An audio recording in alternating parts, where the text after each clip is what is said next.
Inge ini na sakor bupur ini na mi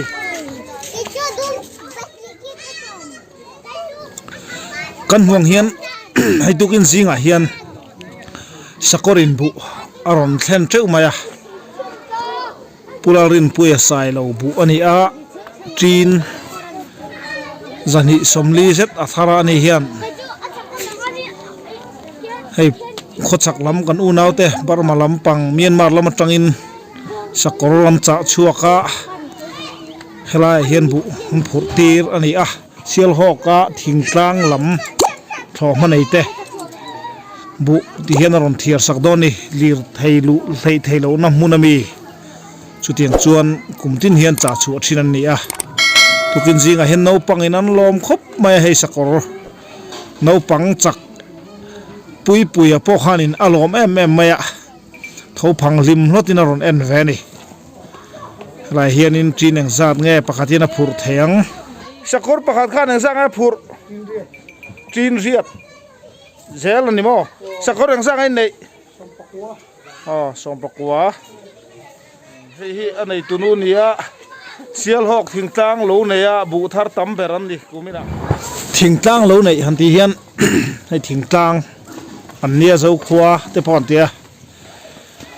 henglaya leilet phai luikama leilet nei nilo hemi ram sang kan thea kan hanwa kual a hi thingtlang lo nei kan ti mai thina chuan leilet lam hi a huam ve lo ni chutianga tlang ram wa chopa lo neya chuan kumina chun helai pu lorin pu hin a thar tam bera sakor pakhat hian trin riat zelan phura kan ngai thak ang helai hian bu zem thatak main siama hei hi bu tharapiang dalu zela kum masalama mi te khan ei zawa chu tiang chuan pularin pu sai lo ani hian bu athar tam thin kom maya sang ni le som ni tho ma sial hok thingtlang lo nei lama bu thara chuan ani hi thar tam ber ani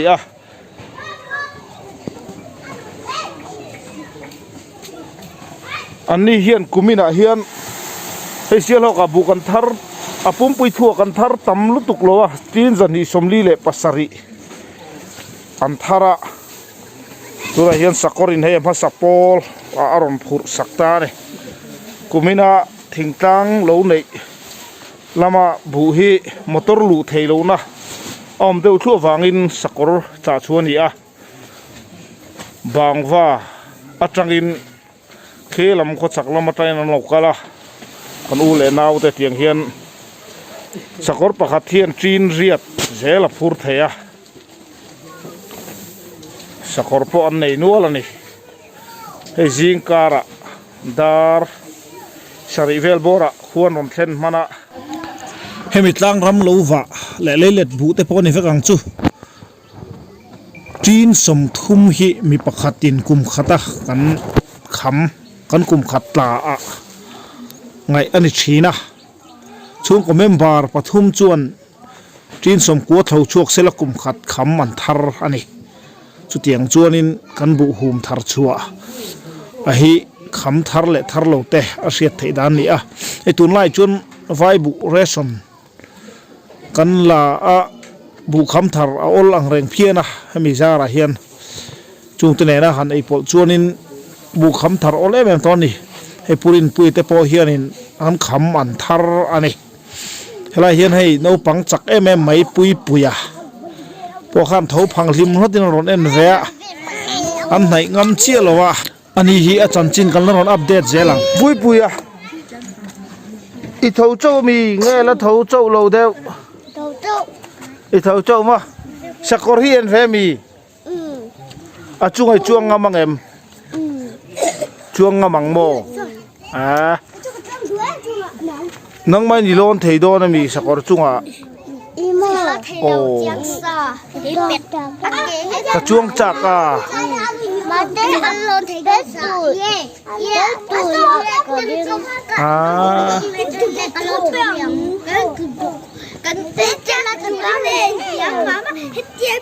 nakina chuan di lila pui puya no pang chak tak mai ania ani hi kan la ron tilang chhun zom zel turanga yang